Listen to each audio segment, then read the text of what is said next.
Welcome to the Real Estate Show on KMED this Labor Day weekend of 2015. Pete Belcastro with you. You know, we get together with you once a week here on KMED to talk about all sorts of issues facing real estate in Jackson and Josephine County. That includes the rental market, as you know, and as you know, the rental market in Jackson County especially has been really tight now for some time. And who better to talk about that with us this week than Danielle Roberts, the co-owner of Sterling West Property Management, and with Cammie Carlson, a John L. Scott broker, and all-around good gal too. Nice to see you, Cammie, as well. You too, thanks, Pete. So you two, let me just tell you, you both have been you both are young people. I mean, compared to me, and you guys have found good homes in this business, haven't you? I like to hear good success stories, and you both seem to carry those in here with you. Yeah. I've had a very lucky run. I was an at-home mom for 10 years, and then when I'd gotten my accounting degree, and I had a construction company that I was running with my husband at the time. When I went back to work, John L. Scott's where I went, and I was doing their accounting and managing their office, and that's how I got into the property management world. Yeah, and you've been doing it now. You bought in with Sterling West in 2011. You said, that's right? That's correct. Yeah. Do you like that part of the business? I mean, we've sit here since Joe and I since 2009, for 6 years, and we talk about rental management. And when you're a broker, you got to take the exams and all the property management questions, that are in there. That's a tough business, isn't it? I mean, to me, I admire people who do that. Oh, thank you. It is a very tough business. It takes a special person. It takes the right kind of personality. You have to be caring, but you have to be tough. I like it. There's pros and cons. Today I like it. Yeah. Another day might be a different story. Absolutely. There's a lot of gray areas. And are you seeing the demand? I mean, you say 1% vacancy rate. What are you telling clients and renters who come into your office or call you? I mean, what are you advising them today? The hardest thing for them is getting in front of the pack. So most property management companies have a rule that the first paid application is the first one you process. They're the first ones in line. If they don't qualify or they decide they don't want the home, then they'll move to the second person in line. So if you're a renter and you're looking for a place and you see something online that you like, you need to apply for it right away because you want to be one of the first three. If you're not one of the first three in line, you're probably not going to get the home. Okay. And do you tell somebody if you're first, second, or third in line, or seventh, eighth, and 20th? Absolutely. So you will tell them those kinds of things. Yeah, we'll warn them, especially if there's 5 or 6 applications. I don't want them to waste their application fee. And what are renters seeking that is so difficult for them? What type of property are you seeing most in demand? Most are looking for a 3-bedroom, like a 3-2. Almost every renter wants to be able to bring their pets with them. There's hot spots in the valley that they're looking for. Central Point's a big area for renters with kids. They want to be in the Crater High School. In the school district there. Okay, correct. Yeah. And East Medford's another big spot that they're looking for. Right now, truly, at this point, they're just looking for anything that they can afford. And what is this doing to rental, to prices? How is it affecting pricing? It's driving the prices up. They're getting so high. I really do feel for the renters. I mean, it's great to be the owner, making the rental, making the income off of it. But for a renter, I mean, it's almost the same prices as buying a home. So, Cammie Carlson, it sounds like it's the same. We're in the same boat again. That people, do you buy versus renting? One of those questions again, and.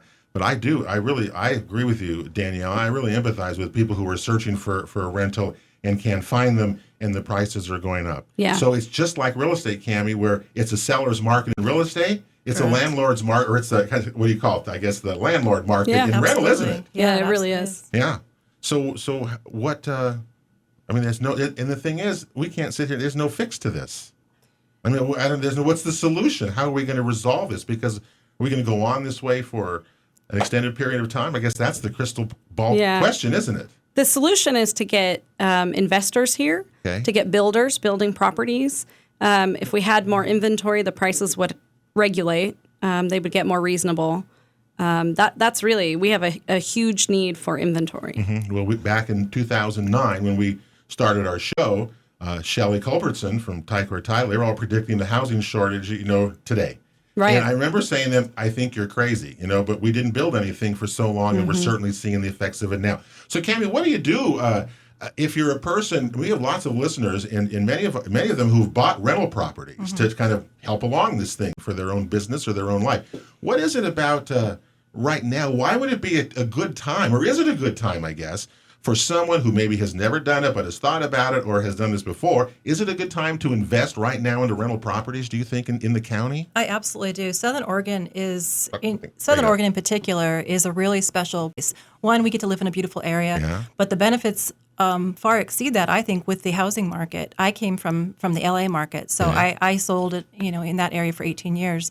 And the investors down there, they're paying, top dollar for a very tiny property. I mean, we're talking about, a $500,000 house for an average 3-bedroom home. Here in Southern Oregon, you can get a beautiful piece of property or a basic single-family house for, under $250 and still put renters in it and pay for your mortgage. So and still make money on that. Absolutely. And, it's a long-term plan. It's not a short-term get in, make some money, and go. This is a long-term hold process here. That's an opportunity that I think that a lot of folks just don't notice is happening. Yeah. Well, what's the difference between someone who, buys a rental property, to give to Danielle to manage, for you, versus someone who buys a property to flip it and sell it? There's a difference there, right? They're not into the rental.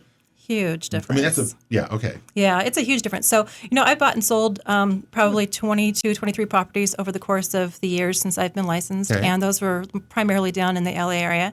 But after doing enough flips, and then you see all these TV shows right now that are on, which are just like, they make it look so easy and great, and you're just making all this cash. But the bottom line is that you've got this whole backside of the business that they don't see, which is, all the tax implications, the huge expenses, and the losses that are going on the properties that they're buying and reselling. That's just a simply get in, make some quick money, attempt to anyways. And a lot of times people will just fall on their face, not do a very good job of it because they haven't been in that market and they don't understand it properly.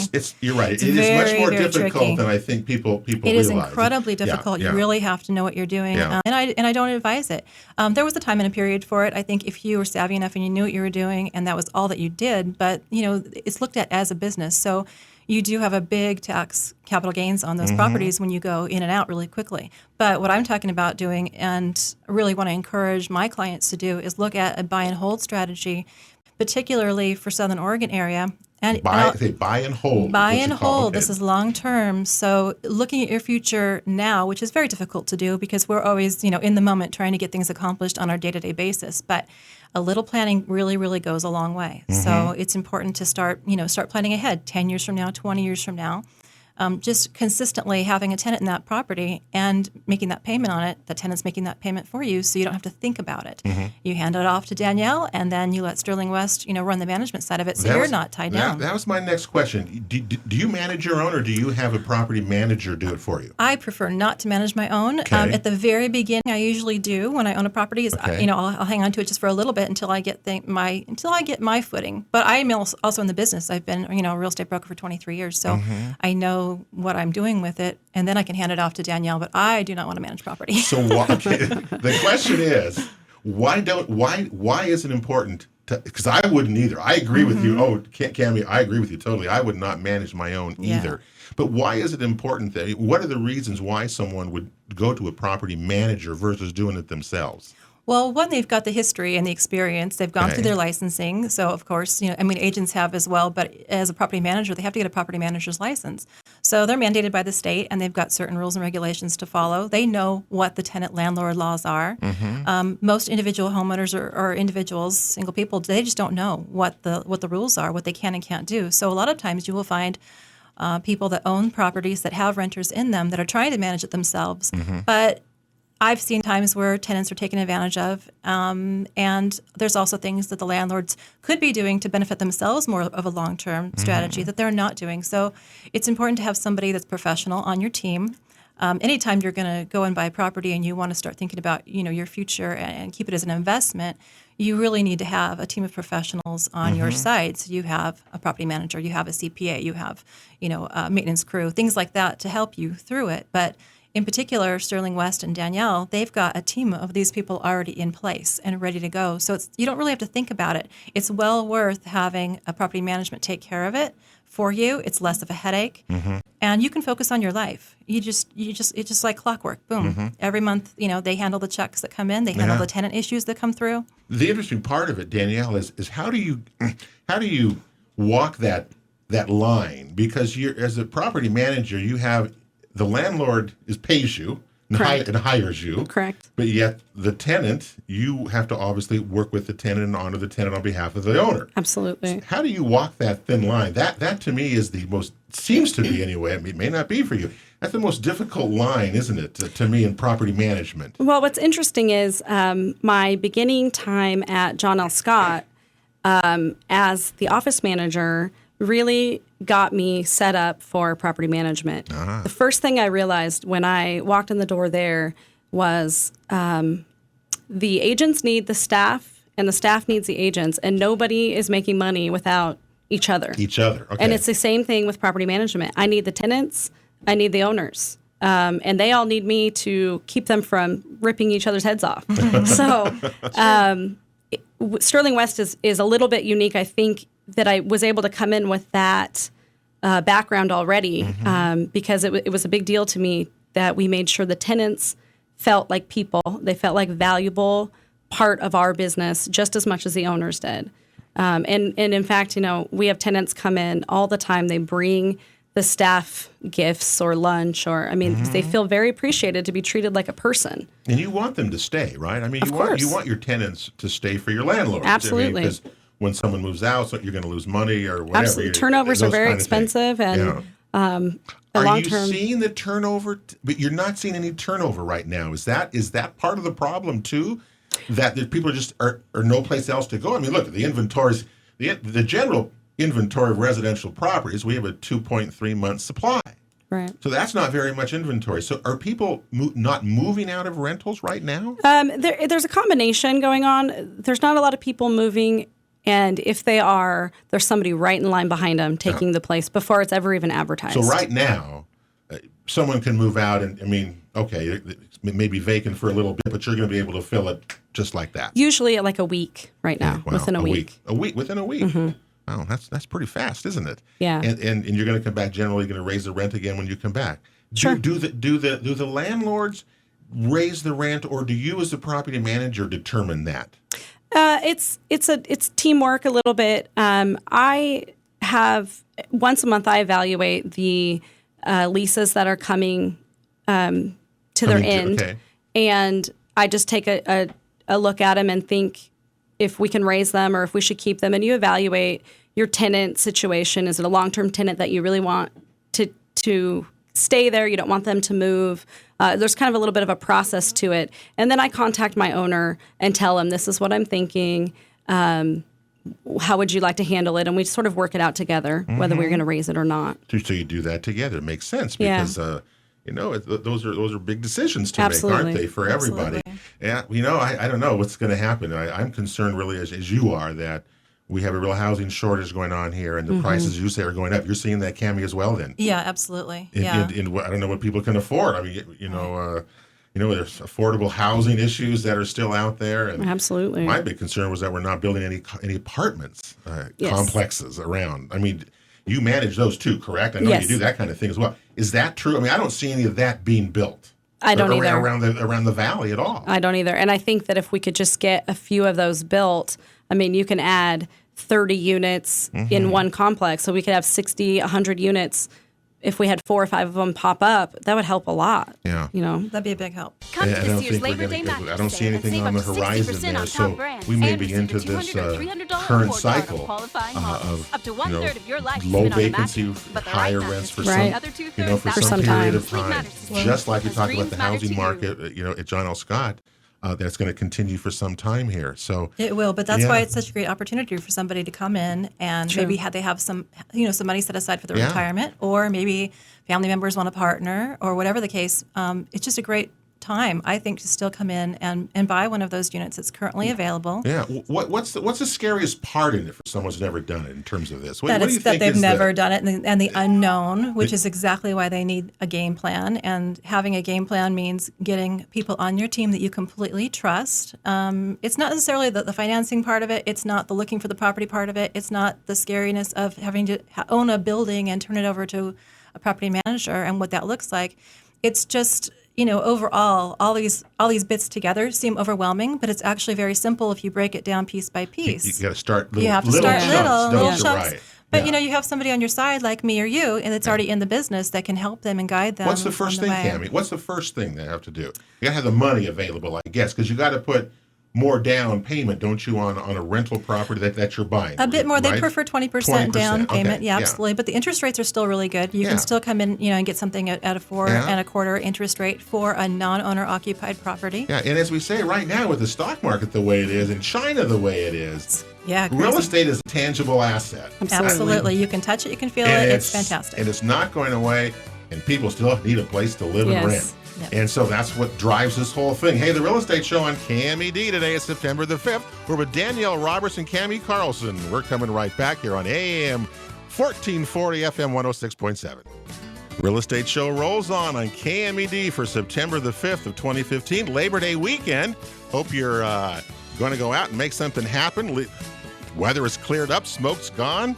The school's starting around. Football season is here. Hey, it's the best time of the year right now. The weather, I love the warm days, cool nights, that hint of fall. Next week here on the Real Estate Show, the Rogue Valley Association of Realtors will be along and update you on those new RESPA rules that are going to take effect in November. That's going to affect and really extend the closing periods of a real estate transaction. We'll talk next week about that. Rick Harris will be one of our guests in the show next week. 2 weeks from today, we'll talk about mortgage interest rates.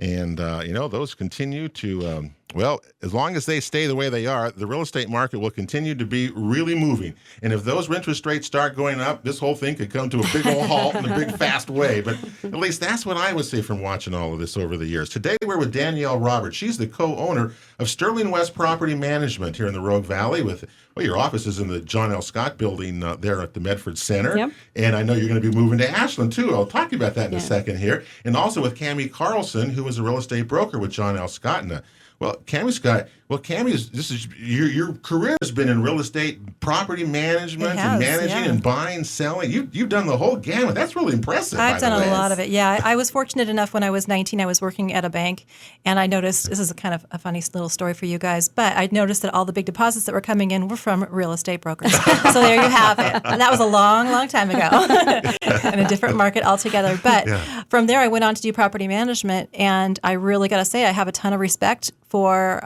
the professional property management companies like Sterling West. There's not a lot of really great companies out there that know what they're doing, that are professional and respectful to their tenants and their owners. Mm-hmm. So, I don't want to manage property any longer, of course. I stopped that a long time ago, but I'm happy to hand over properties to Sterling West and Danielle. Well, see, that's the thing, is that you take your property, you would buy a property and you would get it ready and then turn it over to be managed. And I absolutely agree with you, Danielle, because that's always a problem, isn't it? In being able to take a property with a landlord and show them the rules. That's a big difference, isn't it, versus doing it yourself? I mean, I know people that do it themselves, and I always ask them these questions from our shows. Do you know this rule? Did you know that changed? And they go, no. Things like that. And I remember we had HUD rules changed and things like that, where HUD were restricted. Now they're not. Can you explain that? What has been the effect after the implementation of this new rule? What have you found? Well, it used to be that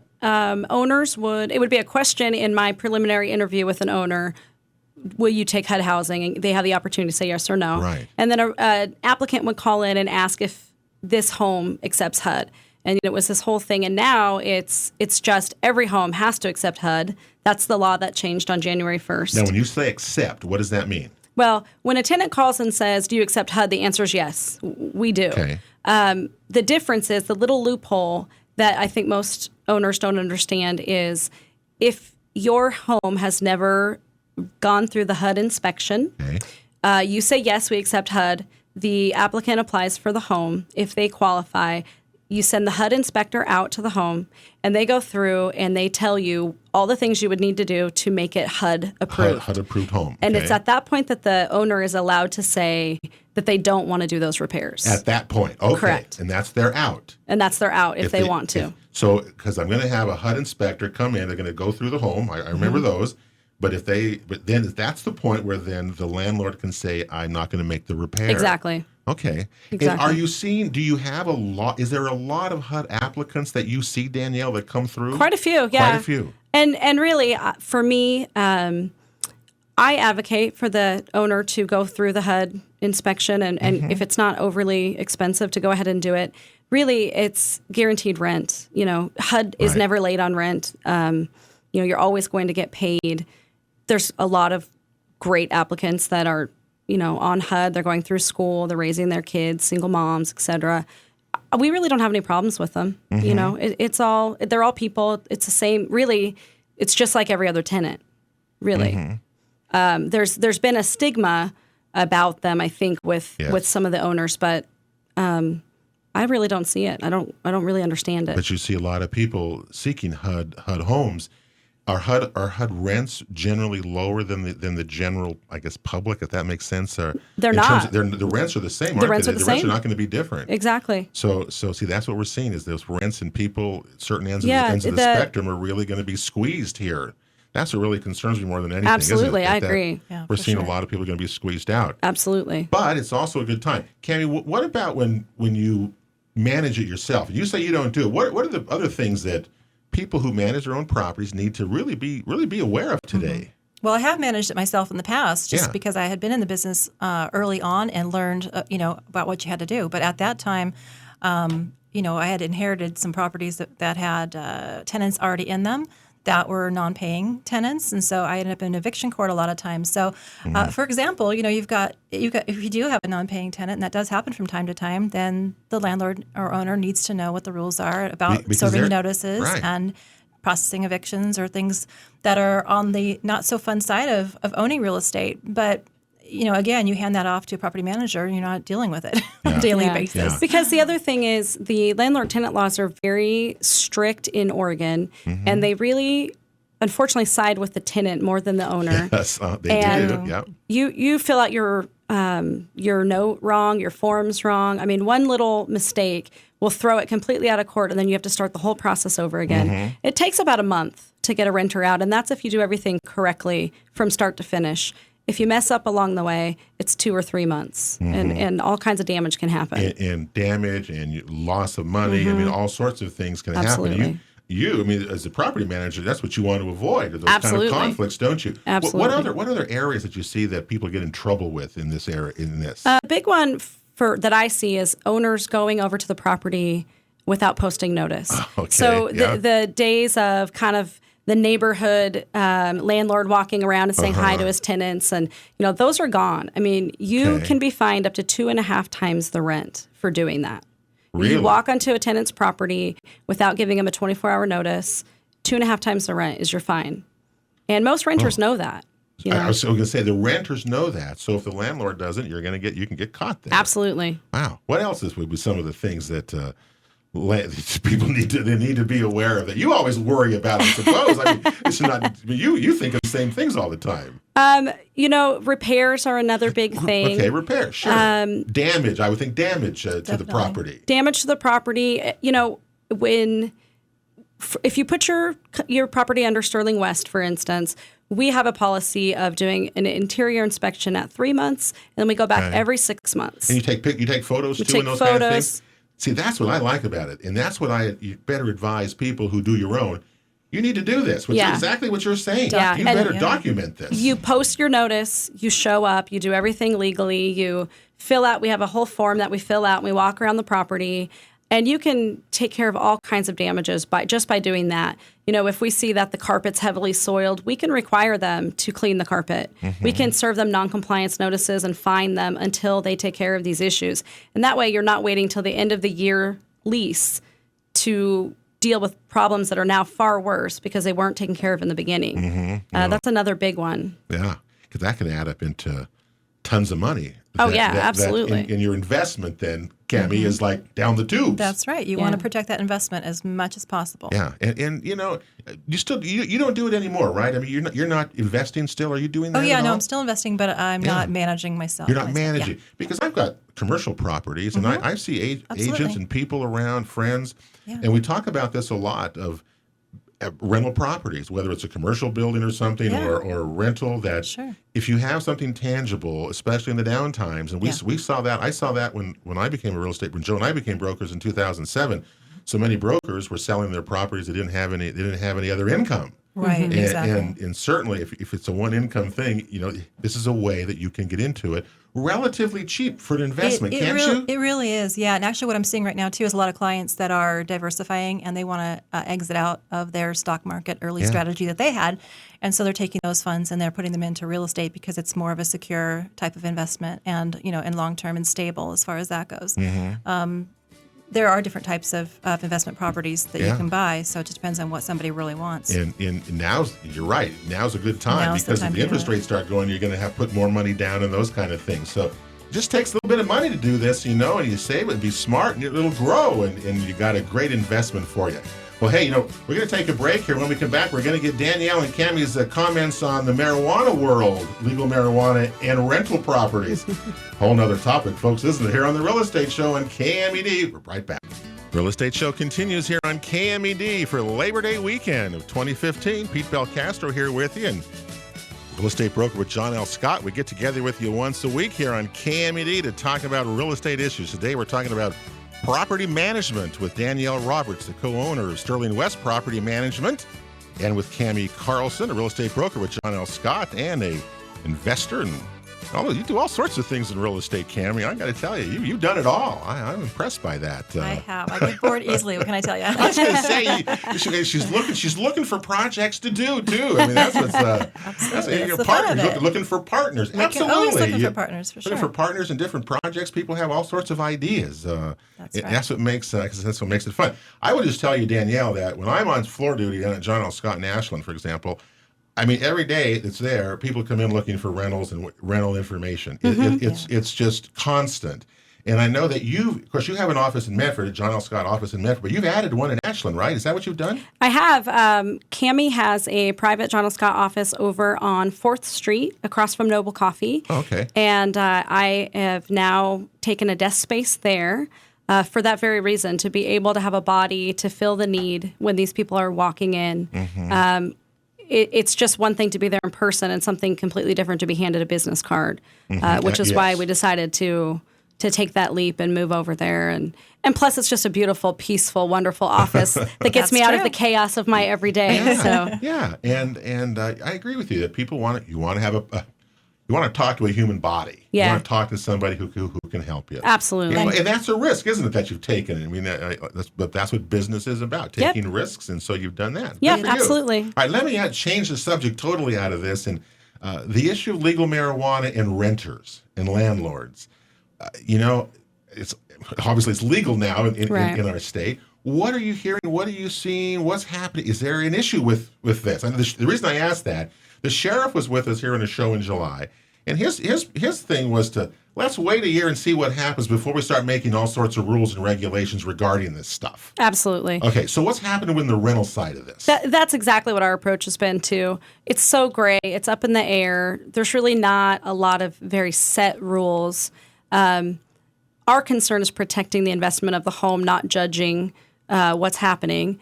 But our properties are non-smoking properties. You cannot smoke inside the home. I don't care if it's cigarettes or if it's marijuana. You can't do it in the home. Okay.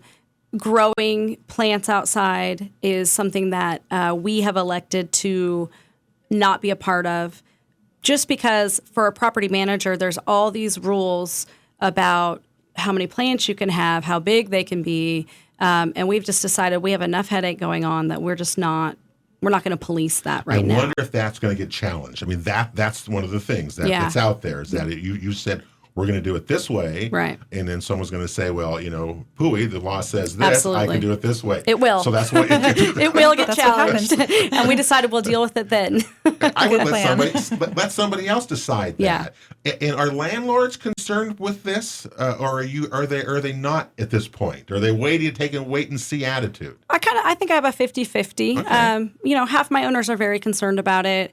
They are adamant that they're not going to allow it to happen in their home, and we get that a lot. It doesn't mean that that's really what can happen and is legal, but they call in and say that's not going to happen in my house, and we just sort of say we'll do our best, and and some really don't care. Some are very very easygoing about it, and yeah.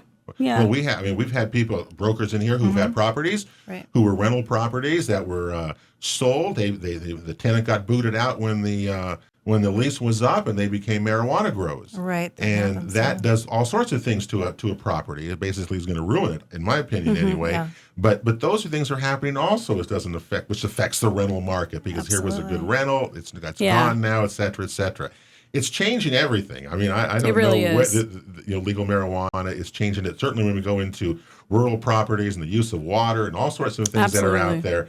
And renters and landlords they're in the middle of this. Even absolutely. the commercial landlords as well. And commercial landlords. Yeah, absolutely. There's no solution to it. I even heard Representative Buckley and Representative Carl Wilson this week at two Rotary meetings about this, and they still don't know what these rules and how it's all going to come down. So it's in flux, but renters and landlords, be aware of it, I guess is the thing. I mean, it's definitely going to be an issue.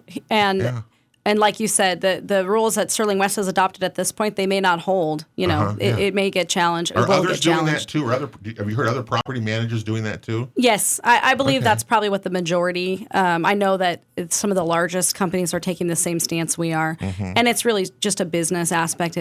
We don't have the manpower to police that kind of a situation. No. Now, if we're walking through the home and we're seeing a pipe on the counter, that doesn't affect us. I mean, it's recreational. They're allowed to do whatever they want, but it's specifically for smoking inside the home and growing plants at this point.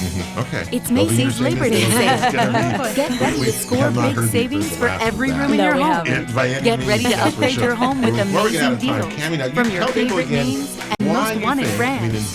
Now's the time to score incredible savings. China's messed up. Like these great buys and many real more. estate might be Go to Macys.com. a good investment again. Or stop by I your thought you local were saying Macy's. messed up. I was And gonna save big during Macy's Labor Day Not messed up. sale. And Going I on can't now. wait to hear, we talk about, prices and rentals. Right. Coming up on our show in October, the county assessor, Josh Gibson, will be here again. Yeah. He comes in here every year, and we'll hear are we going to have another year of double-digit increases in valuation in our county? Right. And if we are, that'll be 3-4 years in a row now. Yeah. So there's as well as we're seeing, but there's still little clouds around it, and I don't want to put the damper on it. But Real estate appreciates. I mean, that's what it does traditionally. My folks, when they got married many years ago, they bought their first house. It was like $23,000. Yeah. And you can't touch that today, of course. But over time, the values have gone up. It's been steady. It's been consistent.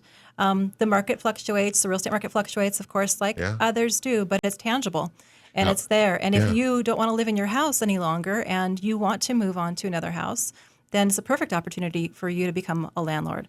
You keep your house. Yeah. Exactly. Turn Put a it tenant into a in rental. it. Exactly. And you can go off to buy a new one. That's right. And you can do that. You can do that if you don't lending is close have- enough and interest rates are low enough. You can do those things. Absolutely, you can. And I like your approach, Cammie, that you say buy and hold it. I mean, hold them long term. Yeah, I'll tell that's a ya. real important thing. It's really important because it's really enticing and appealing and sounds exciting to buy a house and flip it and clean it up and all that stuff.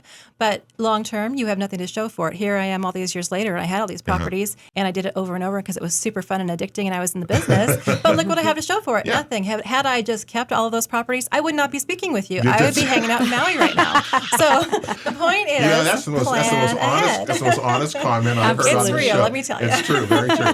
Okay, Sterling West Property Management. How can they find you there, Danielle? 'Cause I would definitely. I mean, obviously, I recommend that you use a property manager. I would not do it myself. So how can they find you? You can call the John L. Scott office. Okay. I'm inside Ashland and Medford. Yeah. Google me. I'll be the first one to pop up. All right, Sterling West Property Management. Thank you both for being here. Thank you. Good show today. Learned a lot, as we usually do, at this crazy rental market. So good luck to you as well. That'll do it for the Real Estate Show on KMED. Until next week, Pete and Joe, God bless everybody. And we'll see you next week here on KMED. You've been listening to The Real Estate Show on KMED AM and FM radio, presented by John L. Scott Real Estate of Southern Oregon, along with All Cities Property Management, the Home Builders Association of Jackson County, DiTech Mortgage, the Jackson Soil and Water Conservation District, and the Rogue Valley Association of Realtors. For guest information or to watch a past show, visit us online at realestateshoworegon.com. Join us again next weekend for Southern Oregon's one and only Real Estate Show on KMED.